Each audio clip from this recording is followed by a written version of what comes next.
Hi viewers, இன்றைக்கி நம்ம breakfast சீரீஸில் கிளப்டோ சாண்ட்விச் எப்படி பண்ணலான்னு பார்க்கலாம். 5 நிமிஷத்தில் இந்த சாண்ட்விச் நம்மளால் பண்ண முடியும். இல்லை, ஒரு ஜாரில் கொஞ்சமாக கொத்தமல்லி, புதினா, ஒரு பச்சை மிளகாய் சேர்த்துக்கோங்க. கூடவே 1/2 ஸ்பூன் ஜீரகம், 1 ஸ்பூன் உப்பு, 1 ஸ்பூன் காரத்தூள் எல்லாமே சேர்ந்து ஒரு பேஸ்ட் மாதிரி அரைச்சிக்கோங்க. நான் இன்றைக்கி வீட் ப்ரெட் எடுத்துருக்கேன். வீட் ப்ரெட்டில் நெய் சேர்த்துக்கிட்டேன். உங்களுக்கு வேணும்னா பட்டர் கூட சேர்த்துக்கலாம். 2 ப்ரெட்டுக்கு 1/2 ஸ்பூன் அளவுக்கு நெய் தடவிக்கோங்க. நம்ம அரைச்சி வச்சுருக்கிற புதினா சட்னியும் ப்ரெட் மேலே தடவிக்கோங்க. சின்ன பசங்களுக்கு தரதாக இருந்தால் கொஞ்சமாக சேர்த்துக்கோங்க. பெரியவங்களுக்குனா நல்லா தடவிக்கோங்க. ஏன்னா நம்ம ஒரு பச்சை மிளகா தான் சேர்த்துருக்கோம். வெங்காயம் ரவுண்டாக கட் பண்ணி வச்சுக்கிட்டேன், அதையும் சேர்த்துக்கிறேன்.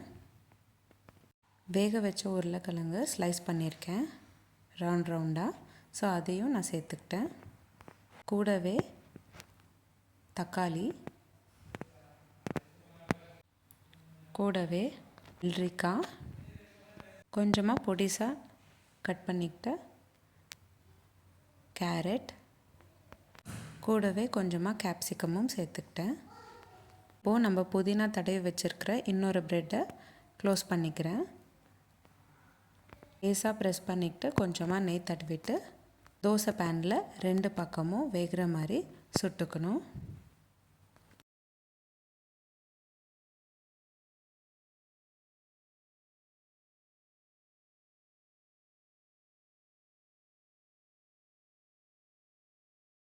அவ்வளோதான், 5 நிமிஷத்தில் நம்ம கிளப்டோ சாண்ட்விச் ரெடி ஆகிடுச்சு. உங்களுக்கு இந்த வீடியோ பிடிச்சிருந்தா லைக் பண்ணுங்கள். இதே மாதிரி டெய்லி ஒரு ரெசிபி பார்க்குறதுக்கு என்னோடய சேனல் சப்ஸ்கிரைப் பண்ணிக்கோங்க.